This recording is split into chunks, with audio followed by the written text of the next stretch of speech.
Hi, I'm Jason Franks, and welcome to Games for Gaijin, your one-stop shop for everything board gaming in Japan.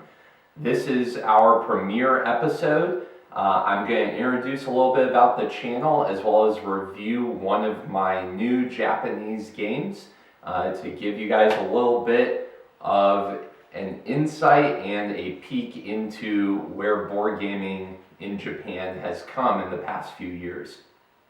The purpose of this channel, as I talked about on Reddit, is to expose board game enthusiasts and hobbyists to the Japanese game market.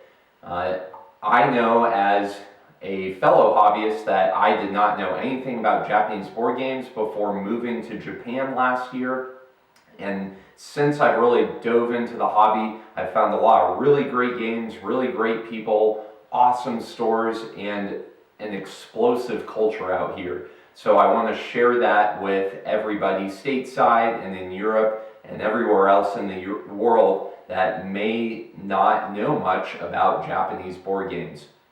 So the foundation of the channel will mostly be Japanese board game reviews, but I'm also going to focus on where the best places to buy board games are in Japan, specifically Tokyo, for those of you that happen to take trips out here and maybe want to do a quick stop and shop. I'm also going to focus on Japan's big board game convention, Tokyo Game Market, which is held twice a year in May and December.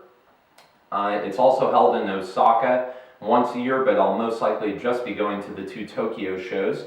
I also want to introduce you to some designers in Japan, some board game publishers in Japan, some board game cafes and libraries that you can visit to check out games and relax, maybe have a few drinks with your friends and play a game or two, as well as where the industry is heading out here. So expect lots of content, lots of reviews, lots of insight, really everything about the hobby out here I want to cover.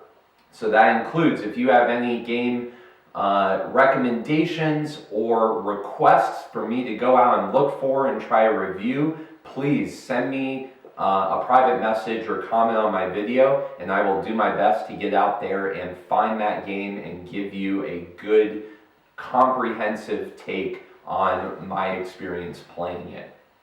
As you can see, I've got a small collection going already. Some of these are more well known than others. Hopefully a few of them you've never seen before, and I can expose you to a couple good games to add to your library. As many have mentioned, Japanese board games are a little bit on the lighter side, so these are definitely going to be a lot of great filler games, great family games, great games for those friends and significant others that may not be as into heavy of board games as the rest of us hobbyists, but I will still be including some true hidden gems within Japanese board gaming that scratch that heavier, more complex itch for the board game library. So with that, let's take a look at our first review from Games for Gaijin. Alright, welcome to the first review from Games for Gaijin. Today we're going to be looking at Demon Worker, an unusual worker placement game that takes the typical archetype and applies some really cool twists to the genre. This just came out last year at the Fall Tokyo Game Market. Supposedly, an English edition is already in the works and is set to be released by the middle, maybe end of 2018. So I hope that after this review, for those of you that find it interesting, you'll be able to find it in your local game stores sooner rather than later. So, without further ado, let's take a look at Demon Worker. Alright, so this is Demon Worker. As you can see, it's a little busy but compact for a worker placement game. Again, this is by Shugo Kuroda. It debuted at Game Market last year, fall of 2016. It was released retail last year, and an English version should be coming out this year.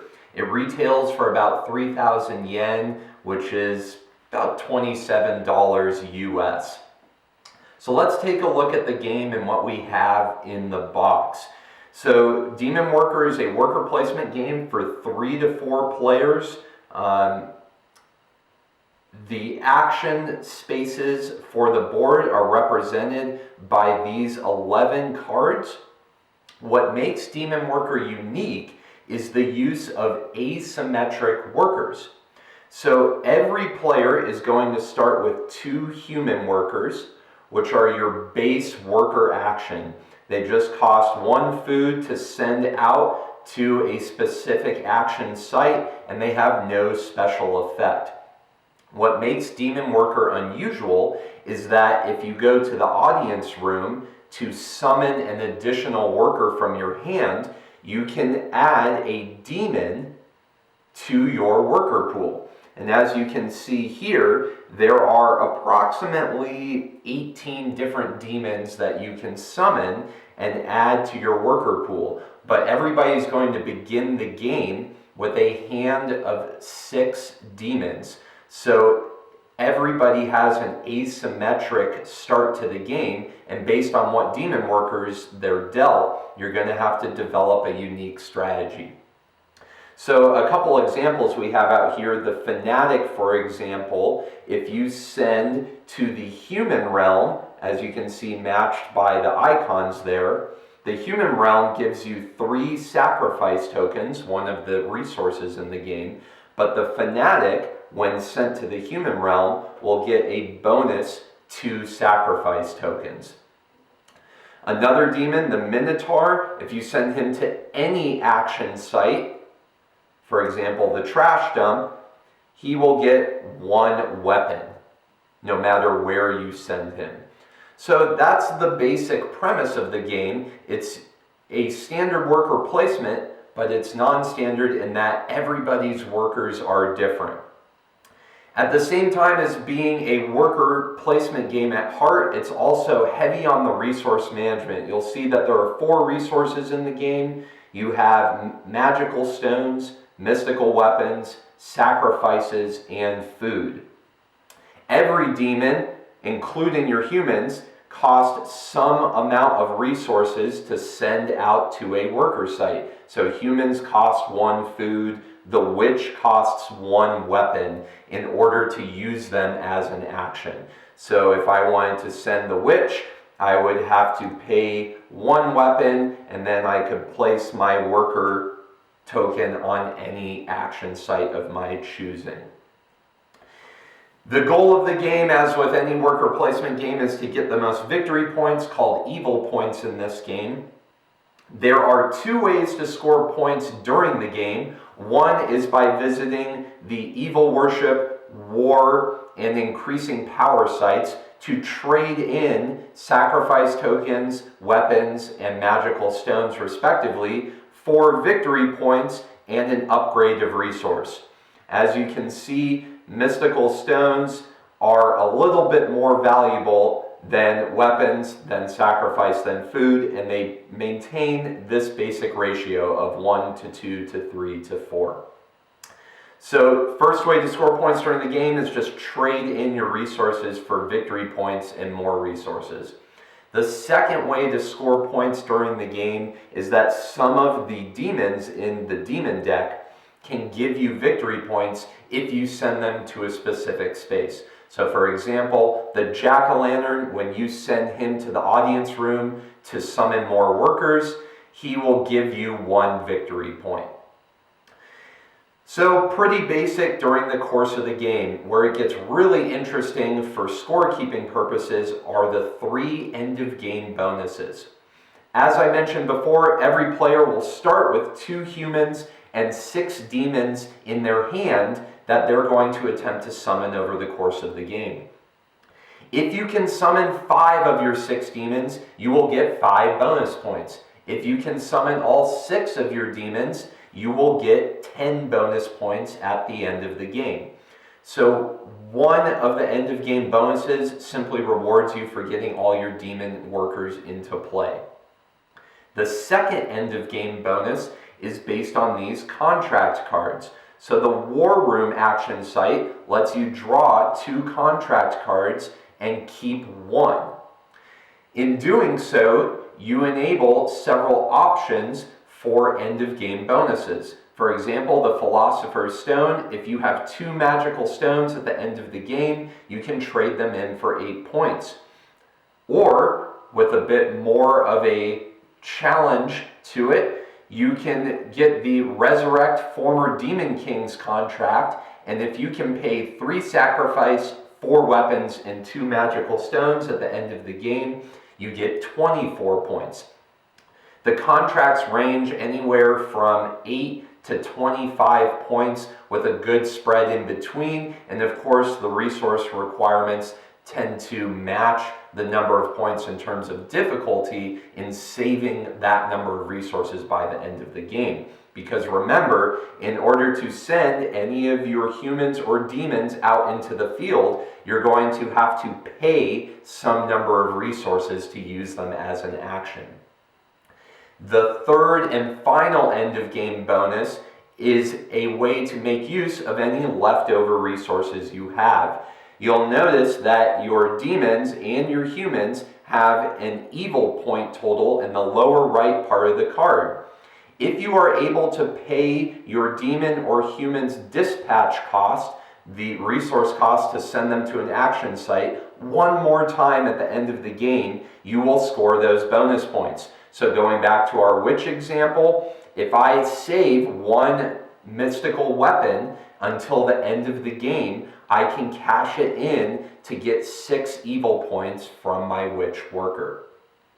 The last interesting nuance of this game is the increasing cost of the various action sites as other players visit them. So as an example, let's say that green player decides to pay 1 food to send their human to the slime farm to gain 4 food resource tokens.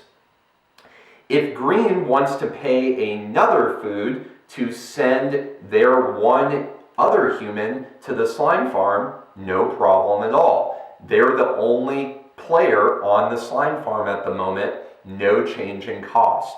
However, if the red player and their Minotaur wanted to send that worker to the slime farm, they would have to pay the 1 food dispatch cost that is required for the Minotaur, plus 2 additional food per other color player token at the slime farm site. So in this particular case, in order to send the Minotaur to the slime farm, it would cost 1 food for the Minotaur plus 2 food for a green worker already being at the slime farm, for a total of 3 food to only get 4 food back. Alternatively, if there had been 2 green workers and red wanted to go to the slime farm, it would be 1 food for the Minotaur plus 4 for a total of 5 food, thus making the slime farm essentially a worthless visit for the red player. This works no matter what combination of color tokens you have. You just count up the number of color worker tokens that are not your color, and each of those will add 2 food to the cost of visiting that action site. So there's a lot of strategy when you are the first player on your turn to look at your opponent's boards and kind of figure out where do they need to go and where do you need to go, because you might be able to raise the cost to a level that they're unwilling or unable to pay to visit the various action sites. The only 2 action sites that do not have an additional player cost, as denoted by this unique icon, are the audience room for summoning additional workers from your hand, and the trash dump where you can get a measly 2 food. That, in a nutshell, is Demon Worker. Again, asymmetric worker placement and resource management game. A couple ways to score points in game, quite a few ways to score points at the end of game. Really interesting, really fun. It probably takes about 60 minutes to play for 4 brand new players. I would say down to 40 minutes if everybody's experienced. I love worker placement games, and I've loved Demon Worker so far, and I think this is a real must-have in your library if you want to add a short worker placement game that comes from Japan. Alright, so that was Demon Worker. I hope you find it as interesting and cool as I have. I've loved it every time I've gotten it to the table so far, and it was definitely an instant hit with my group out here. Please, if you loved that review, give me a thumbs up, and if you don't want to miss future videos from Games for Gaijin, subscribe to my channel, and you'll be sure to get every update for upcoming reviews. Next episode, I'm going to review Kasanete Kairu, which translates to Frog Stack. This is a bizarre, light checkers asymmetric hybrid game that has some really funny, cool mechanics to it. So come back next time if you want to check out Frog Stack. This is Games for Gaijin. Take care.